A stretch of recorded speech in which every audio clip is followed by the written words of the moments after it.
शिरोळ तालुक्यातील श्री क्षेत्र नृसिंहवाडी येथील दत्त मंदिरात आज कार्तिक म्हणजे त्रिपुरारी पौर्णिमा मोठ्या उत्साहात साजरी करण्यात आली। कार्तिकी पौर्णिमेच्या निमित्तानं श्री दत्त चरणांच्या दर्शनासाठी हजारो भाविकांनी गर्दी केली।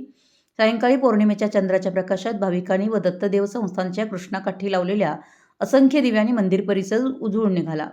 श्री क्षेत्र नृसिंहवाडी येथील दत्त मंदिरात आज पौर्णिमा असल्यानं हजारो भाविकांनी श्रींच्या दर्शनासाठी मोठी गर्दी केली। सायंकाळी असंख्य दिव्यांनी मंदिर परिसर उजळून निघाला।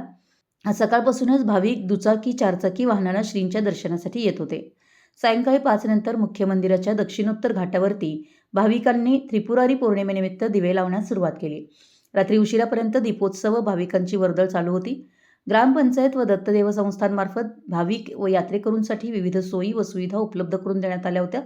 पौर्णिमेनिमित्त येथील मंदिरात पहाटे 4:30 वाजता काकड आरती व षोडशोपचार पूजा, सकाळी 8 वाजता पंचामृत अभिषेक, 3 वाजता भगवान पंचसूक्त पठण, रात्री 8:30 वाजता धूप, दीप, आरती व पालखी सोहळा होऊन शेजारती असे कार्यक्रम झाले।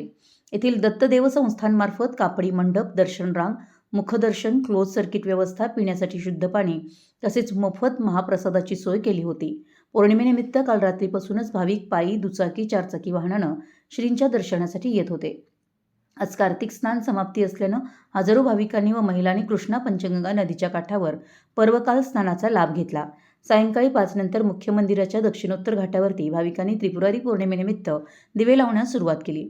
येथील दत्तदेव संस्थांमार्फत दर्शन रांग, मुखदर्शन तसेच नदीकिनारी सुरक्षा रक्षक, कापडी मंडप, CCTV कॅमेरा आदी व्यवस्था करण्यात आली असल्याचं अध्यक्ष वैभव पुजारी व सचिव संजय पुजारी यांनी सांगितलं।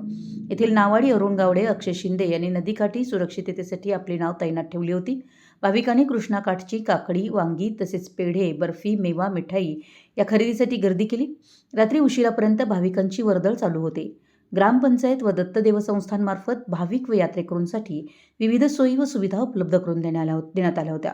दरम्यान कागदी रोडमधून अनेक भाविकांनी नदीत दीपदान केल्यानं व सध्या नदी वाहती नसल्यानं नदीत झालेला कचरा काढून टाकण्याचं आवाहन येथील दत्त देवस्थानकडे आहे। मराठी YES न्यूजसाठी नृसिंहवाडीहून संदीप अडसूळ।